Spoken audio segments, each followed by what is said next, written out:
Kembali jempongan salah jegibun. Kula aturaken kiprika Bapak Herma Jajangan, Pak Erpan Jajangan, Cak Misti Makbeng, Cak Biasan Makbeng. Kula aturaken malih Sutresno Putra Lambang Kuning ini sebagai peluncur yang keterok. Abad Sartoyo Brangga, Cak Siarto Anegoro Rejo. Bapak Wasim Brangga rebuake di bulan Selo. Monggo tampil di pagelaran Bapak Sutin Tritip calon camat yang akan datang. Pak Bungki Sumbranom, Toha Dewi Naluko, Bapak Revan Naluko, Karto Astuti Naluko, Cak Buati Randemelas Naluko. Is setelah ini jago tunggal Kang Tuari Sipul duduk manih dulu wer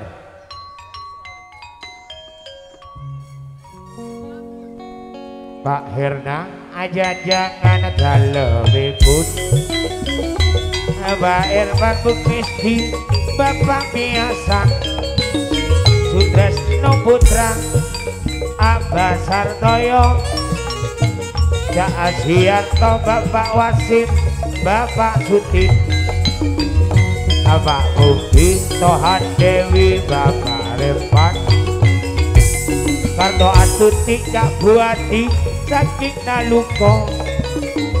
Monggo mriki sampeyan jaipongan jejogetan kalian waranggono. Monggo jejogetan. Kalau masih ada samburnya Ahmad Effendi Jatisari.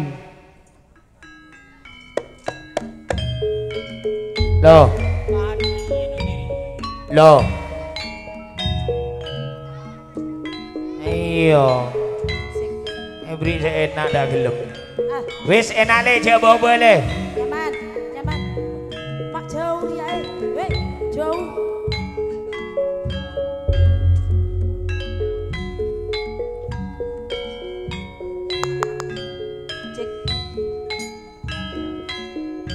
Eling-eling mudhun umpama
Sampun atas penghormatan kepada Pak Herman, Bung Bisdi Makbeng, dan tidak ketinggalan Pak Miaza. Sudah tampil di pagelaran Sutresno Putra, Abah Sartoyo, Bung Ciarto, Negoro Rejo, Bapak Wasim, Pak Sutin, Pak Bunggi, Tohan Dewi, Pak Revan, Kartostuti dan kawan-kawannya yang mana telah sudah tampil di pagelaran.